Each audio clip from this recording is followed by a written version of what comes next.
आपण पाहत आहात नाशिक खबर न्यूज, जनतेचे हक्काचे व्यासपीठ। पुढील वर्षी होणाऱ्या सिंहस्थ कुंभमेळ्यामुळे नाशिकचा जागतिक स्तरावर नावलौकिक उंचावणार असल्याचा विश्वास राज्यपाल जिष्णुदेव वर्मा यांनी व्यक्त केला आहे।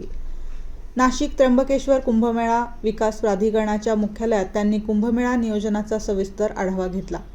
यावेळी विभागीय आयुक्त तथा प्राधिकरणाचे अध्यक्ष डॉक्टर प्रवीण गेडाम, पोलीस आयुक्त डॉक्टर संदीप कर्णिक, विशेष पोलीस महानिरीक्षक संजय ऐनापुरे, कुंभमेळा आयुक्त शेखर सिंग, महापालिका आयुक्त मनीषा खत्री, जिल्हाधिकारी आयुष प्रसाद यांच्यासह विविध विभागांचे वरिष्ठ अधिकारी उपस्थित होते।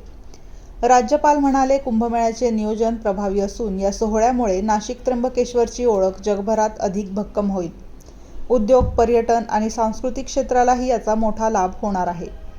देश-विदेशातून कोट्यवधी भाविक येण्याची शक्यता लक्षात घेता स्वच्छता, आरोग्य, वाहतूक आणि गर्दी व्यवस्थापनावर विशेष भर द्यावा, तसेच आधुनिक तंत्रज्ञान आणि कृत्रिम बुद्धिमत्तेचा वापर करून नियोजन अधिक सक्षम करावे असे निर्देशही त्यांनी दिले। प्रयागराज कुंभमेळ्याचा अनुभव लक्षात घेऊन सर्व विकास कामे दर्जेदार आणि वेळेत पूर्ण करण्याच्या सूचनाही राज्यपालांनी दिल्या।